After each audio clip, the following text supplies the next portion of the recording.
राधे राधे प्रणाम। हम पूनम अपने YouTube चैनल पूनम सरिता संगीत में आप सबके तहे दिल से स्वागत करते ही आज बहुत सुंदर विवाह गीत लेके आए हैं। आप सब सुने कैसे लगा कमेंट में ज़रूर बतावा चाहिए। खूब सारा प्यार और आशीर्वाद बनाए रखी। वीडियो ज़्यादा ज़्यादा शेयर कर चाहिए। अगर आप सब चैनल नया हैं तो हमारे चैनल से ज़रूर जुड़ चाहिए। पनवा बरन हम पातर ए बाबा, फूलवा बरन सुकुवार हो। पनवा बरन हम पातर ए बाबा, फूलवा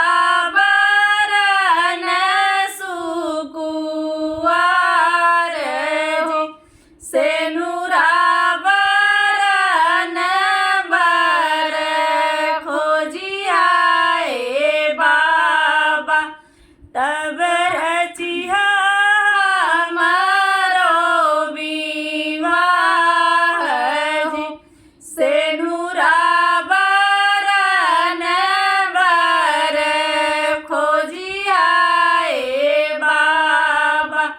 तब रचिया हमारो विवाह हो।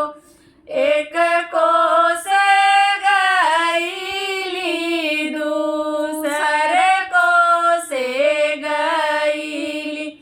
तीसरे में मनवा उदास हो।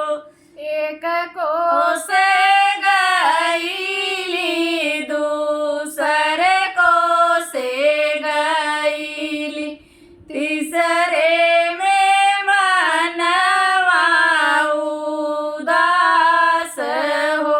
तो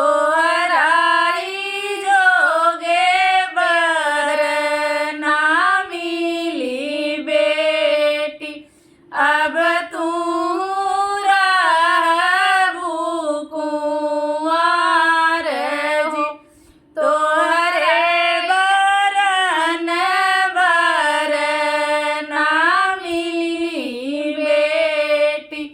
अब तू रहबू कुंवार हो।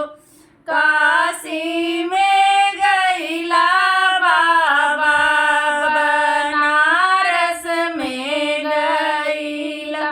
गईला नवध के देश जी।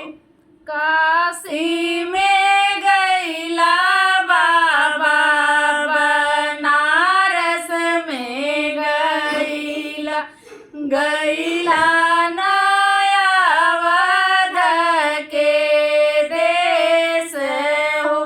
ओई रे